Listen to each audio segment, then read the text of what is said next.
Welcome, pastors and members of the Nominations and Leadership Development Team. I'm Lori Beth Huffman, the Appalachian District Superintendent, and I have with me Kim Shockley, our Church Vitality Strategist, who will be manning the computer and receiving the questions that you will email into us over the next 45 minutes. And then also on our IT team here in the Charlotte office is Chris Quinn and Bryce Holden. And so thanks to all of these folks that help make this possible.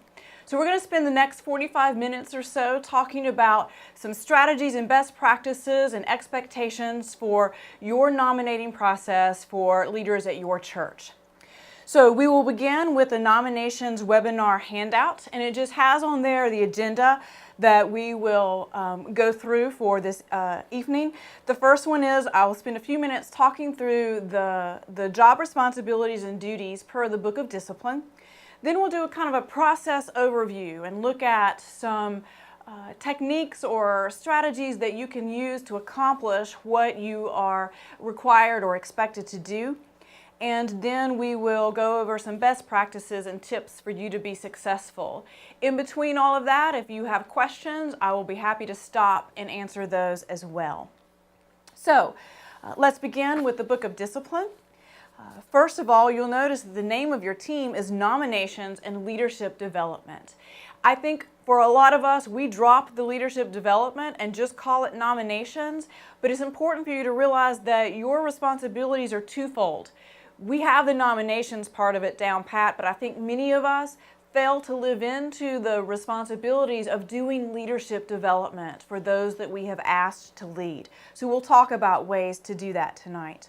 So as we look at paragraph 258 in the Book of Discipline, you will see that the first paragraph talks about the members of the nominations committee do need to be professing members. This is different from trustees and other areas in the church where you can use active participants in your congregation. In this committee, they need to be professing members. And also, I've highlighted in yellow what I think is just a really good summary sentence for you. That your committee is charged to identify, develop, deploy, evaluate, and monitor Christian spiritual leadership for the local congregation. It is important for you to also remember that not only should your members be professing members, but also a good cross-section of your church, a nice sense of diversity of the different groups, people groups, so that you can tap into a broad knowledge base of the gifted people that make up your congregation and community of faith. So the next paragraph, essentially it's talking about this group, you, the Nominations and Leadership Development Team, need to have a sense of the vision of the church. What are you trying to accomplish? And when you know that, then you have a better sense of what kind of leaders that you need to help get you there.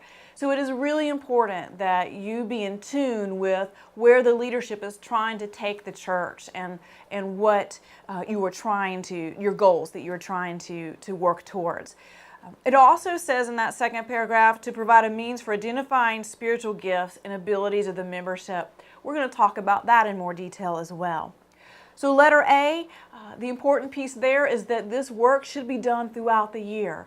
A lot of times we tend to do this, focus on the work just in the fall, but when you think about recruitment and training and assessing and developing leaders, there's work to be done spread over the whole year. Letter B talks about what I think all of us already know and understand your work to be. Your responsibility is to nominate a slate of officers that are to be approved at charge conference. And this is one of the 4 things that have to be approved at charge conference. So this is really important work that you are called to do. And so what that means is once you have your charge conference date, then you just back up and give yourself enough time to get the work done so you can provide the officers to be approved by your administrative council and your charge conference. So letter C then talks about the structure of the committee, no more than 9 persons plus the pastor and the lay leader. And it also identifies that the pastor is to be the chairperson of this committee. So there's 2 places where a pastor has the ultimate authority in the church. One of those is the pulpit. They are ultimately responsible for what happens in the pulpit, but they are also ultimately responsible for this body, this nominations and leadership development team. But they also should elect a vice chair for this team. Typically, that's the lay leader. It makes sense. That's usually a good role for the lay leader to provide, but it doesn't have to be. It could be another member of the team that you all decide to elect. So letter D simply talks about this is an administrative team, so there should be 3 classes, and every year a class rotates off so that you've got continuity. You can remember who you've talked about, who you asked the year before, and have a little bit of history as you revisit this process each year. And if you don't currently have that kind of rotation, this paragraph also shows you how to establish that this year. It also reminds that the actual new team for nominations can be nominated from the floor at Charge Conference, but it also can be, the names can be brought in with your slate of recommended officers from nominations. And I highly recommend having those persons already selected and nominated so that they've already been asked to serve and have said yes. However, this is an important check and balance so that if the congregation feels like for some reason the nominations team has not gotten a diverse or a well-representative team, then they can lift up other names if they would like to at Charge Conference. It also reminds you that only one person from an immediate family can serve on nominations because you want depth and breadth, and that just limits your contacts with people in the church. And then it talks about if a vacancy occurs, and this happens sometimes. Sometimes someone might get sick, another officer in the church, or maybe they move away. And so nominations would then be called to reconvene and to lift up a replacement person and then submit that to the next church council meeting. And the church council can actually approve a mid-year change. That does not require a charge conference, but you do need to let the district superintendent know, especially if that's a chairperson, so that we can be clear on who your current officers are. And then letter E simply says in the selection process, you want to make sure that you're paying attention to diversity and inclusivity of all of your leaders so that you are attending to age, gender, race, folks that are new to the church, longtime members of the church. You really want a broad representation in your leadership base so that you can have vitality and new ideas and new possibilities as you are trying to match people's gifts and graces with the responsibilities that the church needs. And then the last thing here, paragraph 250 does provide direction on what to do if an officer needs to be removed from serving. And this hopefully rarely, if ever, happens, but sometimes if someone is not fulfilling their duties and they will not officially step down, then there is a process to call a charge conference, work with the district superintendent, and that person can be replaced. And if that is starting to happen, the nominations committee would need to have a name, a replacement ready, should the church vote to remove an officer. Okay, so no questions so far, so I'm going to move on and talk about the process overview. So your nominations and leadership development process overview will be our next handout that we'll talk through. And you'll see at the top that the first section is spiritual gifts.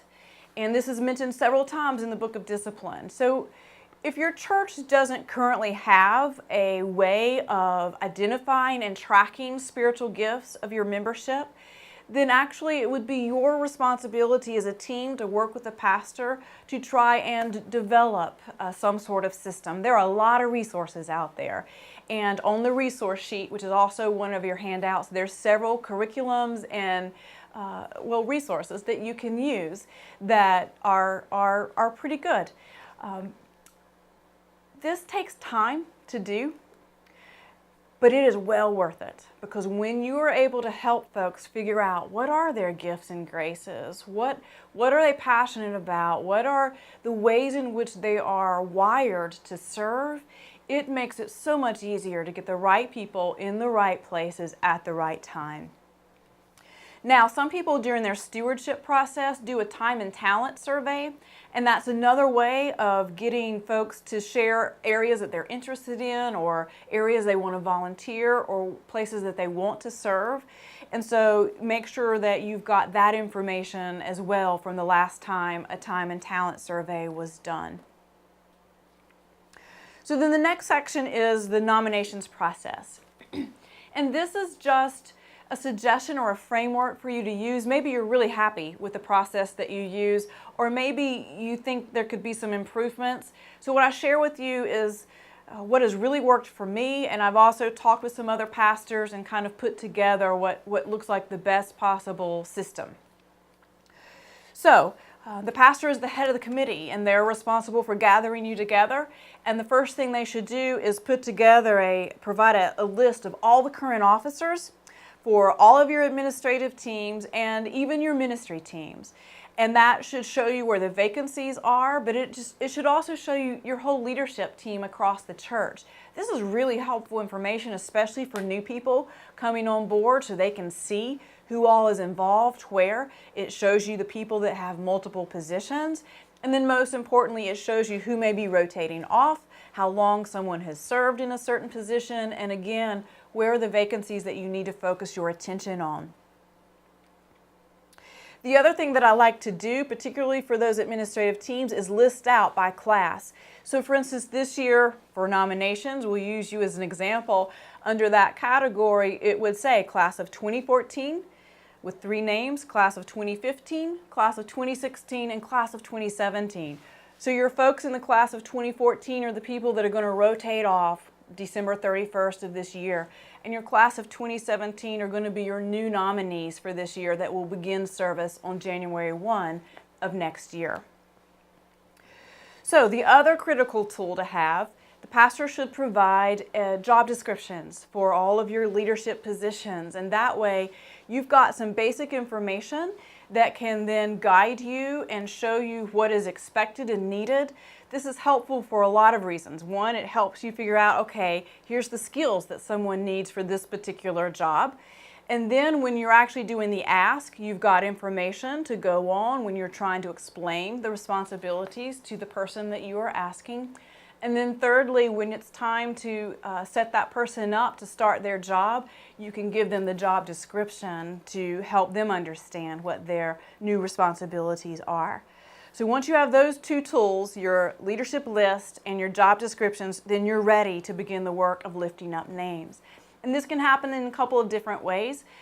The pastor may have provided the list ahead of time so that not only will the pastor come in with some folks that they may have identified that have gifts and graces for the jobs needed, but maybe you have as well. Or maybe you spend that first meeting just really getting clear on the kinds of people that are needed for this particular year. And then you take time and you brainstorm names, and maybe you take a week and you pray over the folks that have been lifted up, and you continue your own discernment because maybe someone else will pop into your mind that no one thought of at that initial meeting. So you gather again in a few days or a week, and you go back over your list and begin to match the people into the positions that are needed. Now, I strongly suggest that you come up with 2 or 3 backups for each position. That way, when you start the asking process, you don't have to come together and meet every time someone says no. You already have some folks that you can go to as a second or a third choice if you need to. And you're going to need to, because people will say no, and that is okay. And then divvy up the asks among the committee. Folks, this is really important. The pastor should not be the one that's asking everyone. Sure, there may be some critical positions where that's the best person to ask because they can really go into detail about what's needed for that job.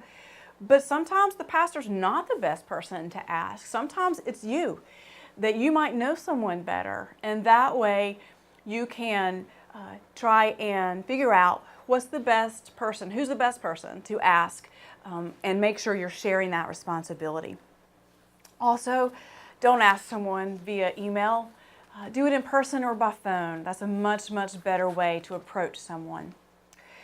And then if you turn that page over, it will talk about ways to then gather that information. If everybody's on email, then it becomes real easy to have someone run your master list, and as you get responses back, you can plug in those folks that have said yes and have your master list so you know who your final leaders are.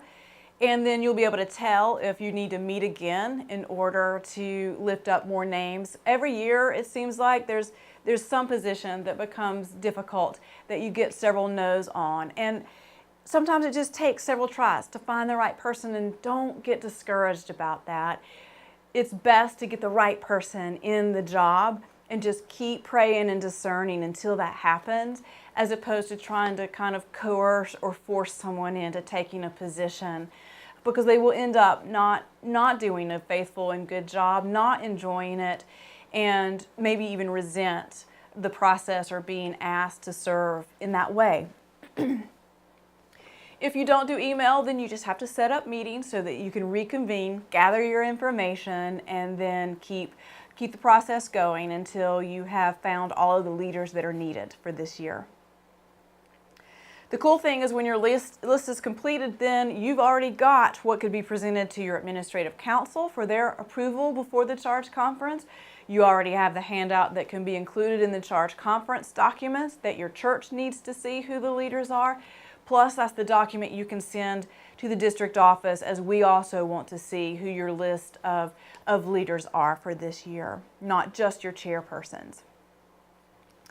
So this next section then is on leadership training. And as I said earlier, we can do the nominations process, but I'm not sure we do this leadership training so well. So if you also think about timing over a year, spiritual gifts, discernment, and tracking, that could happen at any time. Nominations, we know, happens related to your charge conference, and is typically August, September work. But the leadership training happens a little later in the year. So this should happen in December or early January at the latest. And this is your responsibility to make sure that as you have asked folks to serve and are excited about these new folks and new positions, you want to set them up for success and not failure. And so part of your responsibility is helping to prepare them so they know what's expected of them and that they can have the information they need to get off to a good start. So here are a couple of strategies that I lift up to you, but I also at this point want to invite you to email in if you've got a strategy that has worked really well for leadership development, then please share that with us so that I can lift it up and share it with all of those that are listening as well. So the first one is just the basic. Provide the job description for the position or the administrative or ministry team, and include with that how frequently does the team meet, who's on the team, provide the contact information for them. What are the specific responsibilities in that area that are unique to your church? Now let me say that also on your resource list is a list of job descriptions that the United Methodist Board of Discipleship provides. Basic job descriptions for our basic jobs, and they're actually pretty good. I've used them. And that can give you a general overview, but then you have things that are unique to your church. So you may want to add to them or create your own, but either way, have some kind of a job description. The second thing is to provide an orientation or a training session. And maybe this is for just your new leaders, but you can also invite all of your leaders. To do this in January is a great way to start the year, to help get everybody on the same page. Cast a vision for the church. Where are you really going this year? What are your primary goals that the church is trying to strive to achieve? And then give each team time to work together. Help them to understand what is their role or their piece of that pie towards the greater vision. Give them a chance to set one or two goals for this year, to get to know each other, of course, and then and to remind them of their unique responsibilities. This is also a good time to also remind everyone how decisions are made, so that folks understand that they are empowered to go and do ministry. But sometimes a new idea may require blessing or approval by your administrative council. So help them to understand kind of where that line is so that they can be free to go and do ministry, but also to know how to communicate well if they are going to be trying something new or doing something that is church-wide. The third thing is leadership training. This is an opportunity for you to really focus in on maybe something that you've identified has been problematic in some of your ministry areas, and maybe some dysfunction in your church or the way some of your church teams are working together. So you may want to provide some training on how to run a meeting, how to organize a project, how to make decisions as a group, conflict management, whatever may have been identified. This is a great chance to do some specific training there as well. Okay, so then this is an important section. Nominate what positions, what are you required to lift up for approval at Charge Conference. So this is the list as provided by the Book of Discipline. Church Council Chair, Committee on Pastor-Parish Relationships, plus identify who is going to be the chair of PPRC. The Board of Trustees team, but not the chairperson. Remember, they elect themselves from within the board at their first meeting in January. The Committee on Finance, including the chairperson. Also, the lay member to annual conference. For each appointed pastor at your church, you will have a delegate to annual conference. And then your lay leader. There will be other positions that you also need to nominate for, including your treasurer, your financial secretary, your membership secretary, and then ministry team chairs like evangelism, discipleship, missions, or maybe you use the nurture, outreach, witness model. But you are not responsible, by the way, to develop all of the teams, the ministry teams in those areas, but you do want to make sure you've got chairpersons for those areas, and then there can be other ways in which you recruit and develop and lift up people to serve in the more programmatic ministry team areas. Now, some of you may be going, well, this is exhausting, and we average maybe 25 in worship, and we are trying to fulfill all of these positions, but it's hard, and some of us are doing 2 and 3 positions. And so I want to encourage you to think that maybe it's time to do your leadership in a different way. And I talked about this at the Administrative Council webinar as well, but I want to focus and bring it back up again here. So maybe you need to look at a different structure and consider doing a 7 to 12 member leadership board. So this is a very streamlined, very flexible model in which the leadership board then serves as the administrative team and ends up functioning as several different teams in one. Here is a suggestion. This is flexible. You can flex this out and what will work best for your church.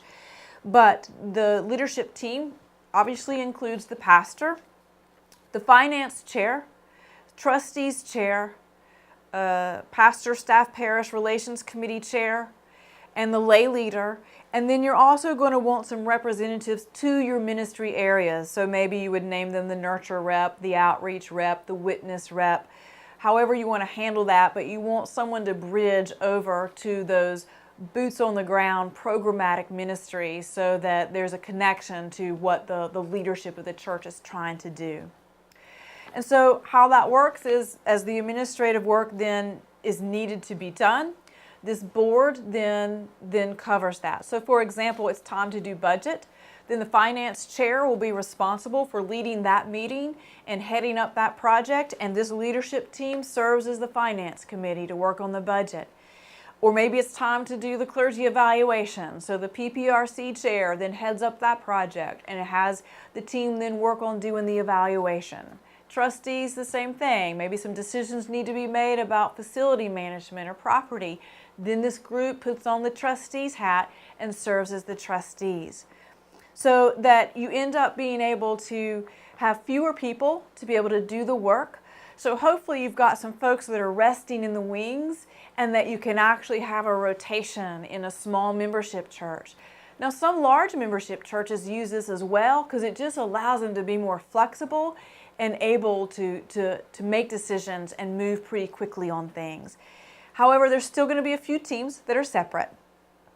You are still going to have your nominations and leadership development team because you really don't want the same leaders nominating themselves to the positions. There needs to be a check and balance, so there should be a separate team for this. And then you'll also need to nominate some positions that may not serve on this leadership board. They may connect to them but not serve on it, like the treasurer, the financial secretary, the membership secretary. Your delegate to annual conference, you may want them to be on this board, or it may be one of these people that I've already listed and they just do two duties there. The key here, though, is you got to have blessing of the administrative council.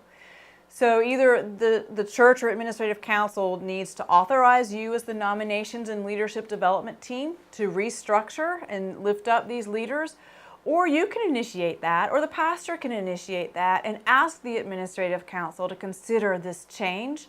Either way, they have to give blessing before you can start that process.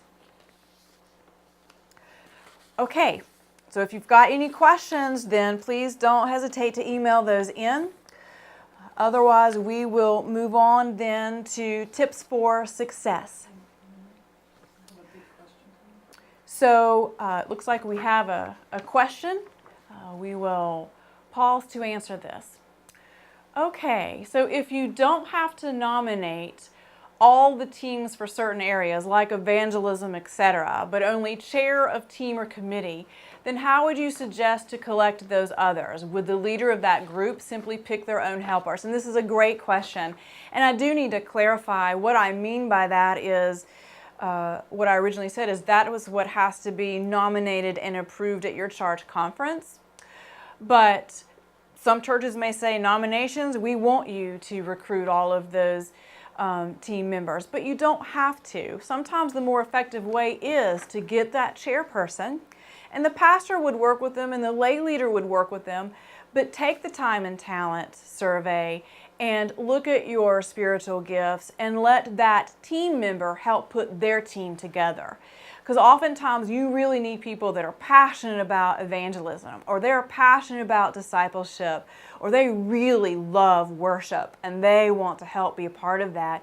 And so those are the folks that you really want to tap into. And oftentimes if someone is willing to serve as a chairperson of one of those areas, they have a sense of other folks that they work well with or have a similar passion. So nominations may even suggest, you may stumble upon someone that's like, oh, they would be great on the witness team, and you can pass those names along. But a lot of times it really is more effective to let that chairperson start to identify. Now don't dump it on them, because then they're not going to want to be the chair. You need to help them. And I just think the pastor and the lay leader often are really the best people to help work with them. But you do not, as a nominations, have to work through every single team member. And that's flexible. That's also something that when you have new people join the church, that oftentimes you can plug them into a ministry area, and that's awesome. You don't need charge conference approval, nor do you really want to put a new person into one of those positions that would require charge conference approval. Go ahead and get them connected in their area of passion. So hopefully that helps you kind of think through other ways to recruit for your ministry teams. And sometimes you need to do a direct ask. If there's an area that you're just short of folks, you need to do some more recruitment to kind of shake the bushes to see who else is out there that you really maybe just hadn't asked. Because a lot of times they won't volunteer. You have to ask them to serve. And sometimes they've just been waiting for you to ask them. And we just think that no one wants to serve, but they're just waiting for you to ask them.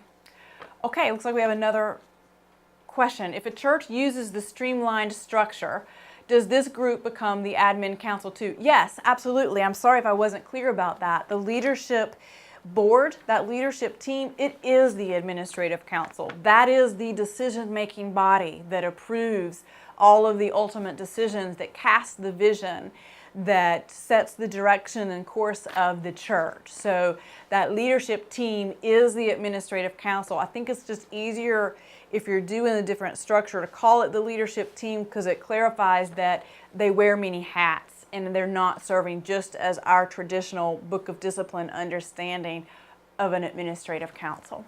Great questions, thanks.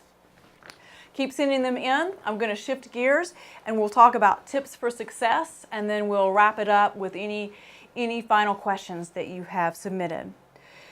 So these are recommendations from clergy, from district superintendents of best practices. And so we offer them up as ways to help you do your job to the best of your ability, because this is really important work, really important work. You are putting together the team of folks that work with the pastor, that work with the core leadership to help the church accomplish its vision, to help the church serve the kingdom. And so I find this to be fun because it's so exciting to get people connected with their gifts and graces. And I hope that you find it as well. Truly a blessing to be able to engage people in ministry. So the first one, don't just meet in the fall to nominate the church leaders that we all know we have to do. Meet throughout the year to ensure that leadership development happens, and then also be paying attention that all church members and attendees are finding a place to serve. It was sort of what I was hinting at earlier, that you should have your antenna up and you will be able to pay attention to folks and say, okay, here's a new person. How can we engage them in a place that they would love to serve? It doesn't mean jumping on them and pressuring them to do something, but we have found that folks will stay engaged in a church and connect in if there is a place for them to serve and if they're needed and wanted to be able to be part of something. So you all should be working with the pastor to help make sure people are connecting in somehow, some way. Related to that, number 2, consider nominations as a year-round process where time is spent intentionally identifying potential new leaders and begin to mentor them. So maybe you have outstanding leader and a faithful, wonderful person. Well, how wonderful would it be to find someone else to begin to shadow with them and learn from them so that when it's time to make a transition or to invite the newer person to serve, they feel comfortable and confident in doing that. You should be working with the pastor to lift up, mentor, help cast the vision so that you can also identify, whoa, that's someone who's really excited about this. We need them on board. We need them to be part of our team because they get it. You need to be having those conversations year-round and not wait until August to try and figure that out. And then the flip side of that is it becomes way too easy to get stuck asking if you are asking the same person over and over, same people, group of people to serve. It's hard to be vital when you can't move folks from position to position. Okay, the third one is if you do a stewardship time and talent survey or some way of asking for volunteers, please make sure that you respond to them and that you connect them into an area that they have lifted up. The worst thing you can do is to ask someone to volunteer for something and then never respond to them. They will think, well, you just don't need them, you don't like them, you don't trust them, and they will never respond again to anything that you ask. So that's critical. Sometimes you get people maybe volunteering for an area that maybe really isn't their strength.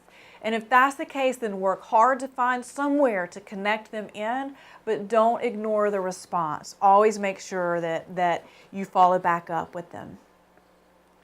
Number 4, and this is really a good tip. Shift from the thinking of who can we get to do this to who will do this, kind of desperation, and instead use the term fulfill a position rather than fill a position. Very subtle, but a real important distinction because you are not just trying to pop a name down in all the blank spaces so that you can slap a high five and be done with it. That's not the approach here. Number 5, I almost would lift this up as one of the most important pieces here. Have a 3-year rotation rule for everybody, or at least some kind of term limit policy. If this is not in place, it is very, very difficult to make changes in nominations. And so here's the deal. And maybe some of you listening to this fall into this category, or you know someone in your church who has been serving in a position for a very long time. And they may be wonderful and faithful and deeply spiritually mature. But I'm telling you, it is not healthy for anyone to serve an extended period of time in any position. And so if you don't have a policy in place, then I would encourage you, no, I would charge you that be your number one goal in the next year, so that by next year when you sit down to do nominations, you've presented and had approved by your church council a new policy that sets term limits. Now, 3 years may not be long enough for some positions like treasurer. That's a real tough one, and maybe 6 years is better, but you still don't want someone to be treasurer for 20 years if you can avoid it, because it just sets up some potential for some problems down the road. To try and get that rotation possible. I realize some of you are small churches and you're listening to me and you're going, there isn't anyone else. But my hope is that you will find a way to be able to use all the gifts and graces of the people that are part of your congregation in ways that don't wear the few out. Number 6, remember you have been elected to represent the church in nominating leaders for the church.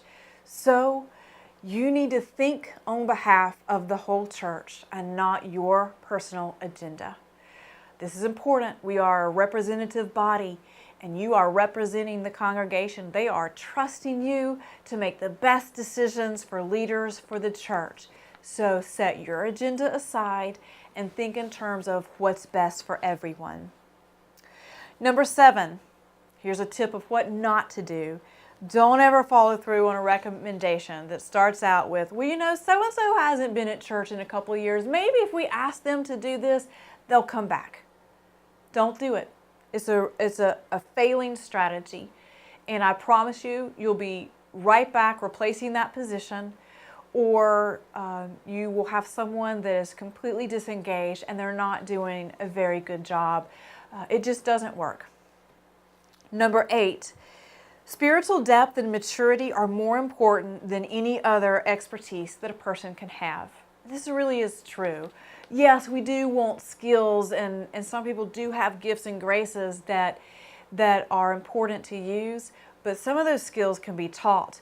And having a mature faith person is much easier and important to work with. And I would actually lift up as an example your finance committee. How important it is to have a nice balance on that team. Don't just put bean counters and people that are good with numbers on finance. You need also faithful people, people who are spiritual, that operate out of a place of faith and maybe aren't as strong with the numbers, because there's a nice balance, because sometimes that committee has to make decisions about bold goals and bold budgets. And if everybody's a bean counter, those decisions will simply be made by your bottom line. You want to have some balance there. Number 9, allow structure to follow mission and vision and not vice versa. In other words, don't force your vision to be tied to the structure that you have organized your church around. Instead, allow that vision and the mission and what are your leadership needs to guide how you organize yourself so you can move forward with the vision of the church. In other words, not just because you're supposed to have this committee. Don't do it because you're supposed to have it. You know, there's some that you really are supposed to have, but there's ways to do that and attend to the business that doesn't stifle the ministry of the church. And then related to that, which we've already talked about, but I just want to lift up again, if your church is trying to fulfill all of those traditional positions that the Book of Discipline lists, and you are spreading yourself too thin, then maybe that's an important sign to you that it is time for y'all to restructure your leadership. Or at least reduce the number of committees that you have, and work with your administrative council to come up with the best strategy, the best structure for your church. And then the last one I have for you, when you're considering candidates for the nominations and leadership development team, then here's some spiritual gifts to be mindful of. Someone who has a gift of servanthood, or exhortation and encouragement, the gift of wisdom and the gift of discernment. This committee, we talked about your leadership in general being diverse and good cross-section of people, but this committee really needs to have that good cross-section of people groups.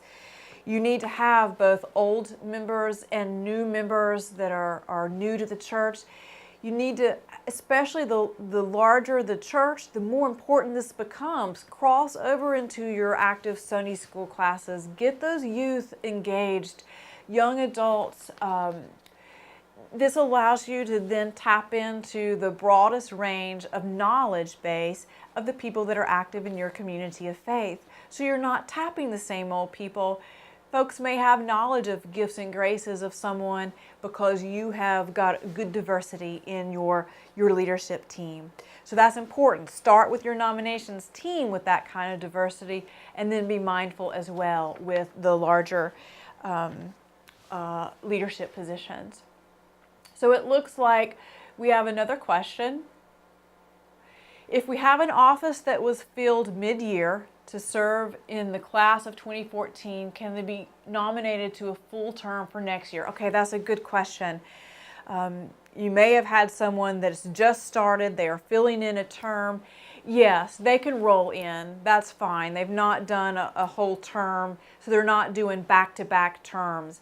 Ooh, and I left that out actually. It was in the Book of Discipline handout that this is one of those committees that you cannot replace yourself. You can't rotate on. Like trustees, you can rotate on for 2 terms in a row, but not nominations and leadership development. You've got to have a break in between.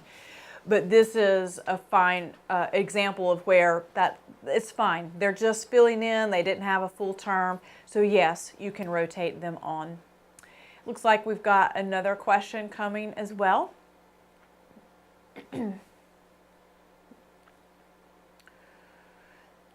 So if a non-required committee or ministry team needs to be changed or done away with, does nominations committee have authority to reshape leadership bodies, or does that have to be done by the church council?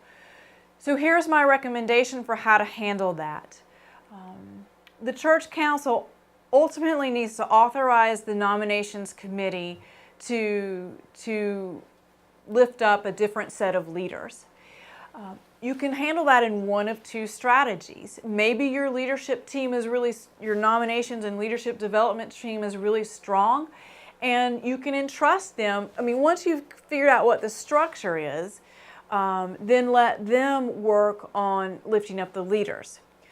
I think it needs to be back and forth. It may be that the administrative council adds a few other people to the leadership nominations and leadership development team, and you together then come up with a structure that you bring back to administrative council for their ultimate blessing, and then that authorizes the nominations folks to lift up the actual people. I think if it were my church, I would want to have a combination, but you also don't need the whole administrative council trying to work that out. That's too many people trying to fine-tune the process. But if you think that your leadership nominations and leadership development maybe don't have all the people at the table that need to be, then add a few or create a little task force to kind of work out that structure. So you can handle that a couple of different ways. Ultimately, though, it's your administrative council that will decide how you handle that. They're the ones that need to decide, all right, we're going to make the change, and here's the process for which we're going to figure out what specific changes we're going to make. Another question, can you give some examples of how the streamlined model has been effective for those churches using this model? Maybe name some churches using this model effectively. Okay, a little bit of a tough question on the spot, but what I can tell you is 2 examples, which are actually larger examples. Ginghamsburg United Methodist Church, which is a super large church, moved to this model and has always done their leadership. This is how they're doing their leadership now, and has worked very effectively. And then last December, I was at a church in Indianapolis that would be what I would call a mid-sized church. I don't know, maybe 200 in membership. And they had just switched to this model. And that pastor stood up and said he will never serve another church without using that leadership structure. It has allowed them to be streamlined and flexible in a way that has allowed ministry really to decisions to be made so much better and ministry to be implemented. And then I can't give you an example right now of smaller churches, but they're out there. And if that's something that you would like to talk to actually that's not true. New Story United Methodist Church is a new church start here in this conference. And this is the model that they have started with and has been highly effective for them. So I can direct you to someone within our own conference who can talk about the benefits, who has done this in different ways and can talk about the benefits of this particular model. Okay, with the new structure of leadership, how do you rotate every 3-year classes? Great question, and I think that's something that you have to think about when you're setting the structure up so that you stagger your folks. And that way, ideally, maybe you would have your trustees maybe serve 1 year and then have a new person that would then serve 3 years. And then maybe your finance would serve 2 years. So 2 years from now, then they would rotate off and someone else would go on for a 3-year term. If you set it up so that your initial folks will stagger out, you can set up your own rotation within that so you've got flow and natural movement. That's probably going to ebb and flow anyway, because you're going to have some folks that are going to need to come off early, and you may have other folks that can serve a couple of years very faithfully and effectively. But thank you, that's a great question, and you do need to be mindful so that you are setting up some intentional rotation expectations with this initial design. Okay, what about 2 from the same household serving on church council and trustees? Okay, so trustees, no. Any of your administrative teams, you don't want 2 people from the same household. Now, church council is a broader body of leaders, and some of those people are there by nature of their position in church, so it really can't be helped. For instance, you may have your chair of trustees, and then you may have your United Methodist Women president, and they're married, and that's okay. It's okay, because there's enough votes, enough people that are at the table with the traditional administrative council that having that double representation from a family is not going to skew your ability to make decisions as it would in your smaller ministry teams. All right, that looks like all of the questions that you have submitted, and we have gone about 47 minutes. So I will close us in prayer and then turn the meeting over to you all for you to either continue your conversation, process what you have heard tonight, or begin your own nominations process for this fall. So let us pray. Gracious and holy God, we do give you thanks for this day, and I give you thanks for these leaders that give of their time, for these pastors that give their heart and soul for serving your kingdom and these churches. And I pray that as this particular team goes about its work of lifting up leaders and servants, that you will bless them with discernment and wisdom, that you will help them to identify those folks that are willing and longing to serve you, that they will be able to put the right people in the right places at the right time so your kingdom ministry can be fruitful. I just pray that over these next several weeks and months, they will have the resources, that they'll have the people that they need to create and complete their leadership teams. So Lord, bless them with the presence of your Holy Spirit. Guide them in the direction that you long for them to go so that all of us can serve your kingdom and make disciples for Jesus Christ. Lord, hear our prayers. Amen. Good night.